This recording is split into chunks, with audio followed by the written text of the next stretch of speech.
주님, 우리의 찬양을 주의 병에 담으소서. 찬송가 202장으로 하나님께 찬송 올려드리겠습니다.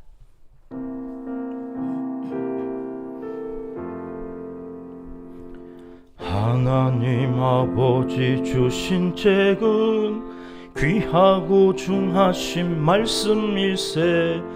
기쁘고 반가운 말씀 중에 날 사랑한단 말 참 좋도다. 주께서 나를 사랑하니 즐겁고도 즐겁도다. 주께서 나를 사랑하니 나는 참 기쁘다. 구속의 은혜를 저버리고 어긋난 딴 길로 가다가도 예수의 사랑만 생각하면 곧 다시 예수께 3절입니다. 구주의 영광을 바라보며 예수의 이름을 찬양하리. 영원히 찬양할 나의 노래 예수의 이름이 귀하도다. 주께서 나를 사랑하니 즐겁고도 즐겁도다. 주께서 나를 사랑하니 나는 참 기쁘다. 주 예수 날 사랑하시오니 나 또한 예수를 사랑하네. 날 구원하시려 내려오사 십자가 위에서 죽으 5절입니다. 주 예수 날 사랑하시오니 마귀가 놀라서 물러가네. 주 나를 이렇게 사랑하니 그 사랑 어떻게 보답할까. 주께서 나를 사랑하니 즐겁고도 즐겁도다. 주께서 나를 사랑하니 나는 참 기쁘다. 아멘. 주님, 우리의 기도를 주의 병에 담으소서. 기도문으로 함께 기도하시겠습니다. 사랑의 우리 아버지 하나님, 우리를 언약 백성으로 삼아 주셔서 오늘도 당당하게 우리의 소원을 아뢰고 하나님을 의지하는 마음으로 감사와 찬송을 올려드리며 하루를 시작하게 하시니 감사합니다. 언약 백성은 무조건 이기게 하시는 힘을 주셨다 주일 말씀하셨사오니 이 은총으로 오늘 하루도 무슨 일을 만나든지 만사 형통케 하사 온 땅이 우리가 하나님의 언약 백성인 것을 알게 하여 주시옵소서.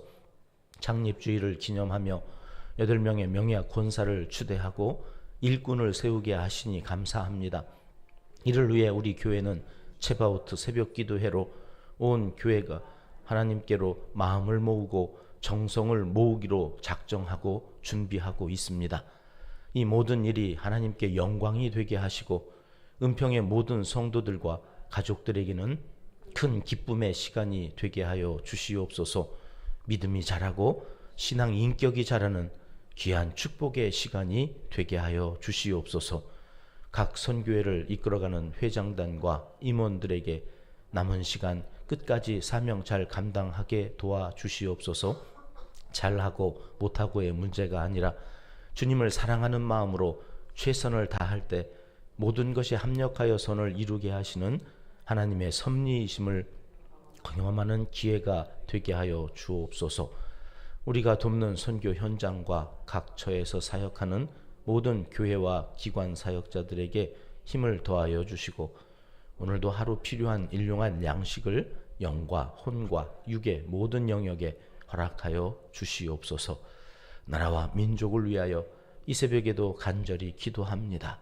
순리를 영리로 바꾸려는 법제와 시도가 무산되게 하시고 출산율의 문제를 풀어갈 정책이 세워져 젊은이들에게 가정의 참된 안식과 평안을 되찾아 줄 수 있는 나라를 세워가도록 역사하여 주시옵소서. 북한의 경제적인 어려움이 상상을 초월하고 그에 따른 문제가 심각한 지경에 이르렀다 합니다. 주님밖에는 소망이 없습니다. 구원하여 주시옵소서. 이 땅을 고쳐 주시옵소서. 자비와 긍휼로 덮어 주시옵소서. 하나님을 사랑하는 자, 곧 그의 뜻대로 부르심을 입은 자들에게는 모든 것이 합력하여 선을 이루어 주실 줄 믿습니다. 하나님이여, 우리에게 은혜를 베풀어 주시옵소서. 예수님의 이름으로 기도합니다. 아멘. 이 새벽 주시는 하나님 말씀은 여호수아 15장 말씀입니다. 1절 말씀 함께 읽겠습니다. 또 유다 자손의 지파가 그들의 가족대로 제비 뽑은 땅의 남쪽으로는 에돔 경계에 이르고 또 남쪽 끝은 신 광야까지라. 아멘. 드디어 꿈에 그리던 가나안 땅을 이제 분배받는 역사적인 기록이 오늘 15장부터 시작됩니다. 이들은 얼마나 학수고대했던 시간이었을까요? 요즘은 남의 집 살이 해도 뭐 그렇게 큰 서러움을 안 받습니다만, 저 어렸을 적에만 해도 이게 월삭 또는 전세 이렇게 살 때 참 그 남의 집 살이 한다고 하는 게 서럽고, 애들 막 함부로 집 쓴다고 막 뭐라고 그러고, 애들 많으면 또 계약도 안 해주지요. 이렇게 막 애들 많으면 어쨌든 집주인으로서는 물 많이 쓴다고 또 막 그러고, 하여튼 그런 서러움이 이 광야 40년 생활했던 이스라엘 백성들만큼은 안 될 거예요. 나라 없이 땅 없이 그렇게 떠도는 40년의 광야 생활을 이제 끝내고 목숨 걸고 전쟁을 통하여서 어쨌든 내가 내 땅에 이제는 농사도 짓고 가축도 키우고 뭐 이런 어떤 막 꿈을 키워가는 저들의 이 터질 것 같은 심장으로 오늘 15장부터는 이제 읽어 가셔야 이스라엘 백성들이 어떠했겠구나. 다들 남의 집살이 한 번도 안 살아보신 거죠 지금. 예. 감사합니다. 얼마나 감사한 일이에요. 내 집으로 시작할 수 있다는 게. 하여튼 그런 마음으로 오늘부터 이스라엘 백성들의 이 심정을 헤아리면서 따라오시면 참 좋겠다 싶습니다. 자, 제일 먼저 이제 12지파잖아요. 12아들들 가운데서 제일 먼저 땅을 분배받은 지파는 어디인가? 오늘 15장 1절 우리가 읽었습니다만 어느 지파예요? 유다 지파예요. 여러분, 왜 유다 지파가 제일 먼저 땅을 분배받았을까요? 무슨 자격으로? 왜? 유다는 12아들 중에 몇째 아들이에요? 넷째 아들이에요. 넷째 아들. 아니 첫째, 둘째, 셋째 다 놔두고 왜 넷째가 먼저 땅을 받냐? 여기 장자이신 분들은 욱하고 올라올지도 몰라요. 장자를 뭘로 하는 거야? 막 이렇게 하나님께 무슨 원칙으로 하나님 이러시는 겁니까? 이제 그런 마음들이 안 드십니까 지금? 하나도 안 드시는 것 같은데 왜요? 하나님의 말씀은 다 하나님이 그런 이유가 있어서 그럴 거라고 믿음이 여러분들이 크시니까 그런 거죠.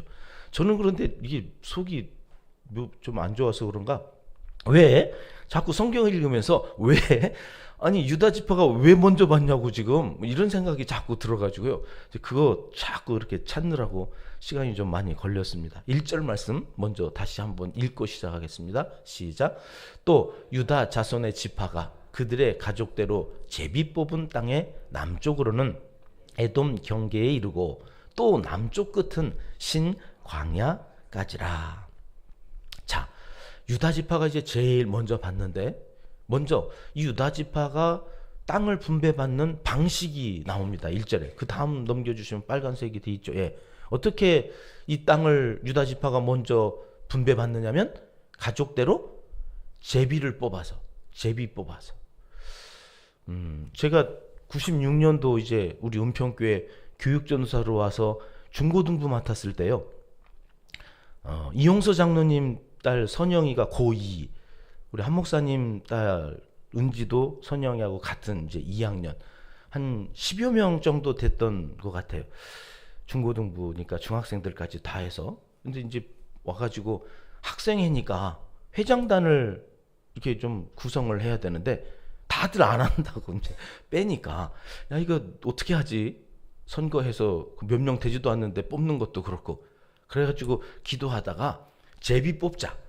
회장감 될 사람들 몇 사람 이렇게 해서 제비를 뽑자 그래가지고 제비를 뽑았는데 이 장로님 딸 선영이가 뽑힌 거예요. 이렇게. 그러니까 이게 제비를 뽑았다고 하니까 아이들이요, 다 하나님이 이렇게 뽑히어 이렇게 하신 줄을 알고 선영이도 순종하고, 그래서 선영이에게 이제 회장이니까 임원들 몇 사람 지명해서 임원단을 구성하고, 그때 100% 선영이가 회장이 돼서 앞에서 이렇게 해나가는 거에 대해서 한 사람도 딴지 거는 사람이 없이 아주 이렇게 재미나게 학생부 했던 기억이 제가 있거든요. 제가 생전 처음 임원진을 제비 뽑아서 하고 여지껏 한 번도 제비 뽑은 적이 없어요. 그때 처음. 근데 우리 아이들도 순수해가지고 그것이 하나님의 뜻이다 이렇게 받아들였던 것 같아요. 그게 저한테는 참 새로운 경험이었고 아직까지도 잊혀지지 않는 기억이거든요. 그러니까 지금 제비 뽑는다고 하는 것은 어떤 의미가 있는 거냐면, 이건 인간적인 어떤 모략이나 어떤 편애나 이런 것들이 하나 개입되어지지 않은 거죠. 하나님이 무조건적으로 컨택해 주시는 거예요. 그러니까 유다라고 하는 지파가 제일 먼저 제비를 뽑았는데 그 제비를 뽑은 땅이 여기야 하고 오늘 본문에 쭉 말씀하시는데 우리는 읽어도 모르고 안 읽으면 더 모르고, 그래가지고 제가 지도로 준비했습니다. 여기 설명되어져 있는 모든 이야기는 저기 중앙에 유다라고 되어져 있는, 무슨 색깔이래요? 주황색입니까? 네, 저런 색깔로 되어져 있는 땅을 오늘 15장에 경계가 어디다 지명으로 쭉 설명해 놓았는데 우리는 저쪽을 잘 모르니까 저만큼을 하나님께서 제비 뽑아서 주셨구나 이렇게 이해하시고 오늘 15장을 따라오시면 좋겠습니다. 그런데도 우리는 의문이 또 여전히 남아 있습니다. 왜 하나님은 유다 자손에게 제일 먼저 가나안 땅을 분배해 주셨을까? 유다 지파만 편애하시는 걸까? 공평하셔야 할 하나님이 왜 유다 지파에게 아무런 근거도 없이 그러시려는 만무한데 왜 그러셨을까? 그래서 민수기 26장으로 가셔야 됩니다. 51절부터 보이실까요? 천천히 한번 같이 읽어보겠습니다. 시작. 이스라엘 자손의 계수된 자가 60만 1730명이었더라. 여호와께서 모세에게 말씀하여 이르시되 이 명수대로 땅을 나눠주어 기업을 삼게 하라. 수가 많은 자에게는 기업을 많이 줄 것이요 수가 적은 자에게는 기업을 적게 줄 것이니 그들이 계수된 수대로 각기 기업을 주되 오직 그 땅을 제비 뽑아 나누어 그들의 조상 지파의 이름을 따라 얻게 할지니라. 자, 여기 땅을 나누어 주는 근거로 이 민수기 26장 모세가 살아있을 때 이미 말씀해 주셨다는 거죠. 26장에서 앞에 우리가 인구 60만 1730명이라고 하는 숫자는 2차 인구 조사를 했죠. 출애굽했을 때 한 번 했고 2차 우리 이미 다 살펴보고 나왔는데 이때 제일 많은 인구를 가지고 있었던 지파가 어디였어요? 유다였어요. 제가 오늘 표를 넣다가 이거 설명할 시간이 없네 하고 뺐는데 남겨뒀어야 됐네요. 목사님 없죠? 제가 뺀 것 같아. 거기 보면 제일 많은 수를 가지고 있는 지파가 유다 지파예요. 그러니까 유다 지파가 제일 많은 용사를 가지고 있고, 용사를 많이 가지고 있다고 하는 것은 12지파 중에 가장 방위, 이 이스라엘 백성들을 지켜낼 힘을 제일 많이 가지고 있는 지파가 유다 지파였다는 거죠. 그래서 그 유다 지파에게 제일 먼저 저기 수가 많으면 많은 땅을 주고 수가 적으면 땅도 적게 주라고 하는 것이 땅의 분배 원칙이었거든요. 그래서 제일 먼저 분배해서 땅을 많이 가져야 될 지파가 유다 지파였다는 거예요. 그러니까 이것은 여호수아가 즉시로 유다 지파를 먼저 뽑아야 되겠다 그런 게 아니라 이미 저 땅에 들어가기 전부터 하나님의 계획 속에서는 이렇게 해야 된다라고 모세를 통해서 선포한 말씀이 민수기 26장에 나온다는 거예요. 그러니까 지금 민수기 26장이 여호수아 15장에 와서 성취되어지고 있는 거예요. 어제도 말씀드렸죠. 여호수아서는 전쟁의 역사를 기록해 놓은 게 아니라 하나님의 말씀, 모세 오경이 어떻게 우리의 삶의 역사 속에서 실현되어지고 있는가를 적나라하게 보여주는 거다. 그러니까 모세 오경이라고 하는 성경 전체의 골격인데 그 골격이 오늘 2024년 은평교회를 통해서 여기 성도님들을 통해서 어떻게 실현되어지고 있는가를 계속해서 써나가는 내용이 사도행전 29장 이후에 사도행전 28장까지 있는 거고, 우리가 그 사도행전 29장, 30장을 계속 써내려가면서 지금도 하나님의 말씀이 나를 통해서 어떻게 성취되어지고 있는가, 거기에 가장 큰 기대가 우리에게는 지금 체바오트 새벽 기도에 있어요. 다음 주부터 시작되어지는 이 기도회를 통해서 하나님은 말씀을 어떻게 우리에게 구체적으로 눈으로 보게 하시고 피부로 느끼게 하실 것인가. 약속의 성취, 그 말씀이 그대로 되어진다고 하는 것을 이 시대에도 여기 우리를 통하여서 많은 사람들이 경험해야 된다. 자, 그렇게 해서 하나님의 약속의 성취가 이루어져 가는 것을 오늘 여호수아 15장에서 보게 되는데요. 이것이 민수기 26장의 말씀만 실현되는 것이 아니라 유다 지파가 이렇게 땅을 분배받고 그 지형을 저들에게 하나님께서 주신 이 모든 것들은 사실은 야곱이 12아들을 축복했던 그 말씀의 성취이기도 하다는 거예요.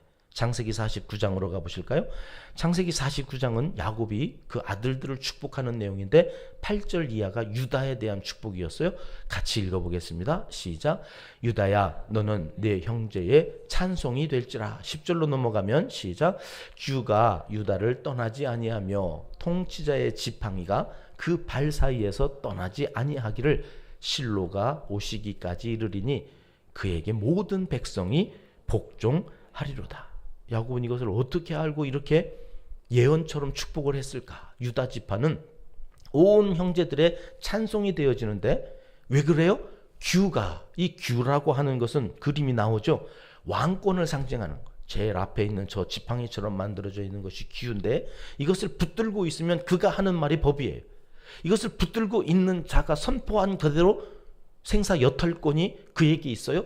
사람이 죽고 사는 것이 그에게 있으니 모든 권세가 그에게 있다는 이 상징인 규가 누구에게 있다는 거예요? 유다 지파에 있다는. 이 규의 주인은 누굴까요? 그 뒤에 나왔던 실로라고 하는, 이 실로라고 하는 것이 평강이라고 하는 뜻이거든요. 저 실로가 오시기까지의 실로는 평강의 왕 예수 그리스도. 그가 오실 때 이것이 실현되어진다. 그 규를 가지고 있는 지파, 유다 지파, 그의 권세를 하나님께서 인정하시고 제일 먼저 땅을 분배받게 하셨다. 이것은 무엇의 성취라고요? 야곱이 그의 성령이 임하여서 선포한 그 말씀, 하나님의 뜻이 성취되어지는 것이다 하는 것을 여호수아 15장에서 우리가 확인하는 것입니다. 지도를 다시 한번 보실까요? 자, 장자의 몫으로 받은 저 땅을 한번 보세요. 제비 뽑아서 저들이 들어가 봤더니 거기에 검은 글자로 있죠. 예루살렘도 여기 들어와 있고요. 베들레헴도 여기 들어와 있고요. 헤브론도 여기 들어와 있는데 여러분, 예루살렘이라고 하는 성은 우리가 잘 알고 있죠. 종교의 중심이 되죠. 저기 하나님의 나라가 세워지는 거예요. 성전이 여기에 세워지고 이스라엘의 모은 성인 남자들은 이제 1년에 3차례 3대 절기에 저것으로 보여드리는 이스라엘의 중심지가 유다 지파에 속해져 있었고요. 그 밑에 베들레헴은 어떤 땅입니까? 장차 실로라고 얘기됐던 이 예수 그리스도께서 태어나실 땅이 이곳 베들레헴 유다 지파에 속해 있죠. 저 밑에 있는 헤브론은 어떤 땅인가요? 헤브론은 아브라함이 머물렀고 이삭이 그곳에서, 야곱이 그곳에서 삶을 시작하여서 이스라엘 백성들에게는 영적인 고향이 헤브론이에요. 그 헤브론 땅도 어느 지파에 속해 있는 거예요? 유다 지파에 속해 있어요. 모든 영적인 권위가 유다 지파에게 모여져 있는데 이것은 그에게 무엇가 있기 때문이라고 성경이 말씀하신다고요? 권세가 그에게 있기 때문이다. 그래서 그 권세를 가지고 이들이 제일 처음 뽑아서 이제는 오늘 성경 15장에 120개의 성들이 유다 지파에게 주어져 있음을 우리에게 쭉 나열해 주고 있습니다. 아, 이스라엘의 복이 야곱이 축복한 그대로 유다 지파에게 임했구나. 그리고 저 그림을 잘 보면 장차 이스라엘의 주적이 어디냐면 블레셋이거든요. 그 블레셋의 가장 많은 접경에 닿아져 있는 땅이 어디예요? 유다 땅이에요. 이것은 무슨 의미일까요? 유다가 가장 많은 힘을 가지고 있다고, 용사를 많이 가지고 있어서 장차 남은 11형제의 안전을 지켜내야 할 사명이 누구에게 있어요? 유다 지파에게. 그래서 블레셋 가장 가까이에 붙여놓고 가장 강한 유다가 블레셋으로부터 영적인 권위를 가진 이 유다로 이스라엘의 남은 백성들이 안전을 지켜가도록 하나님께서 유다 지파를 그 땅으로 제비 뽑게 하셨다. 여러분, 이것이 우리의 사명입니다. 저는 우리 교회도 이 새벽 기도하는 여러분들이 이 사명이 있다고 생각하고 여러분들을 위해서 기도해요. 여러분들이 기도함으로 인해서 주일 예배가 지켜집니다. 여러분들이 기도함으로 인해서 여러분 우리 교회 온 성도들이 안전하게 하나님의 방위권 아래에서 블레셋 주적으로부터의 공격을 방어하며 살아갈 수 있게 되어진다. 오늘 기도하는 우리가 우리의 가정을 지키는 것, 우리의 자녀손들은 멀리 떨어져 있어도 여기서 기도할 때 거기서 역사하신다는 우리 교회의 표어가 정령 성경적인 진리임을 우리의 자녀들이 알 수 있게 하셔야 됩니다. 그래서 기도하시고 돌아가셔서는 피곤하셔서 뭐 쉬실 수도 있고 출근하실 수도 있지만 반드시 아이들에게 오늘 또 너를 위해 내가 기도했어. 엄마가 아빠가 한 번은 전달해 주셔야 돼. 내가 오늘 또 너를 위해서 기도했다. 저도 대학에 와서 우울증이 와가지고 집 밖에서 이렇게 뭐 하염없이 눈물만 나는 거예요. 그때 저를 살려주셨던 믿음이 뭐냐면 오늘 또 나를 위해 내 엄마가 새벽에 기도했을 텐데, 눈물로 나를 위해서 기도했을 텐데, 나를 위해서 기도해준 그 어머니의 기도는 하나님이 듣지 않으실까? 나같이 형편없는 것을 위해서는 하나님이 아무것도 안 하시고 내 기도 안 들어주실 것만 같은데 내 어머니의 그 눈물의 새벽 기도는 들으실 것 같은, 그것이 저를 일으켜 세웠어요. 훌 털고 일어서게. 물론 그 사이에 또 하나의 이 간증거리가 있습니다만 오늘 새벽에는 그 어머니의 기도가 자식을 살린다. 여러분, 어떠한 형경이 있든지 괜찮아요. 여기 유다라고 하는 지파가 제비를 뽑아 블레셋에 가장 가까운 곳에서 이스라엘을 지켜나갑니다. 오늘 기도하는 그 자리가 오늘 유다의 그 자리입니다. 예수 그리스도를 품고 기도하는 우리를 통하여 나라가 삽니다. 민족이 삽니다. 한국 교회가 삽니다. 특별히 우리 은평교회가 오늘 또 기도하시는 여러분들을 통하여 분명히 하나님의 은혜로 살아갈 것을 믿으시고 오늘 또 기도하시고 나가시는 여러분들 안에 어제 주셨던 언약 백성에게 허락하신 그 세 가지의 복이 임하시기를 이 새벽 하나님은 간절히 원하시고 계십니다. 기도하겠습니다. 하나님 아버지, 약속이 성취되는 현장을 매일 아침 살펴보며 그 말씀의 위대함 앞에서 우리의 생각과 말씀을 대하는 우리의 자세가 어떠해야 함을 다시 한번 깨닫습니다. 우리에게 허락하신 분복을 다 누리며 사는 한날이 되게 하시고 주신 복에 만족하며 감사하며 살아가는 한날 기도하고 시작하오니 기도가 응답되어지는 것을 우리의 삶의 현장에서도 보게 하여 주시옵소서. 예수님의 이름으로 기도드립니다. 아멘. 주님 가르쳐 주신 기도입니다. 하늘에 계신 우리 아버지, 아버지의 이름을 거룩하게 하시며 아버지의 나라가 오게 하시며 아버지의 뜻이 하늘에서와 같이 땅에서도 이루어지게 하소서. 오늘 우리에게 일용할 양식을 주시고 우리가 우리에게 잘못한 사람을 용서하여 준 것 같이 우리 죄를 용서하여 주시고 우리를 시험에 빠지지 않게 하시고 악에서 구하소서. 나라와 권능과 영광이 영원히 아버지의 것입니다. 아멘. 자유롭게 기도하시겠습니다.